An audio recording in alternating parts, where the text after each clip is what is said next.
Chapter 13. A Story Without an Ending. This is a story without an ending. I have lost track of the people involved, but I doubt that this story will have any ending soon, or a good one. We will call them John and Jane Doe, and Junior. John comes from a fine Christian family. Two of the other men in the family are ministers, and John knows his Bible, perhaps better than they do. He entered into business and quickly became a modest but firm success. All the same, he sometimes talked of entering the ministry. Jane Doe you might recognize if you saw her picture.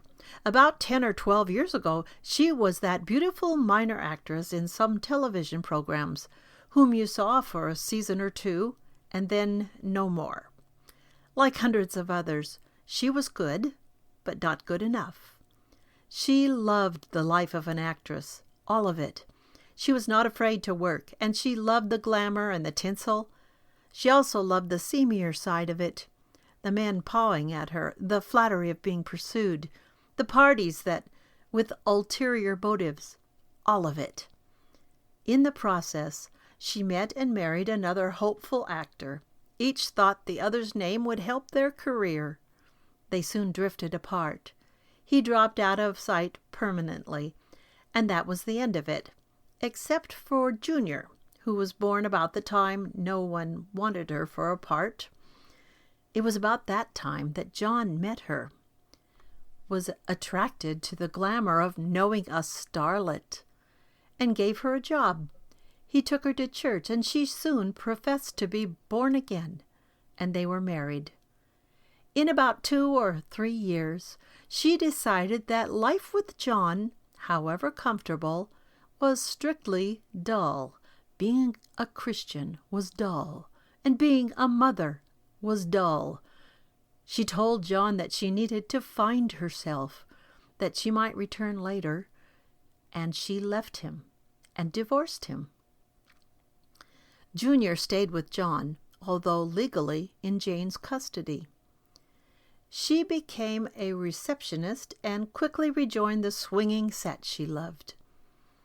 Twice in the 5 years which followed, John met girls at church who were ready to marry him, on the condition that Junior be sent to Jane, and all contact with Jane ended. Junior despised John as a square. Now 10, he had actually robbed John of over $1,000 in a single act. John pleaded and prayed with Junior. He did everything except spank him and called the police. He never got his money back. Each time John was serious about these girls, Jane reappeared. She checked in regularly to say that someday, soon, she would settle down and be back. The church girls dropped John. John's family and church friends thought it was terrible what Jane was doing to John. The truth is, John was doing it to himself. His love of Jane was a love of the false glamour she represented. It was a way of saying that, although he was incurably a worker by nature, he too was able to command a swinger as a wife. His love of Jane betrayed a false love in his heart. As Solomon saw it, for as he, a man, thinketh in his heart, so is he. Proverbs 23:7. John's father was wiser than the rest of the family. He blamed John and called him, because of Scripture, a fool.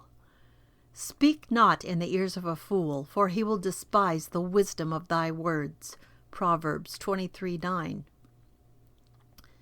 A word to the wise is sufficient, but fools will despise the very revelation of God, as well as the experience of their own lives.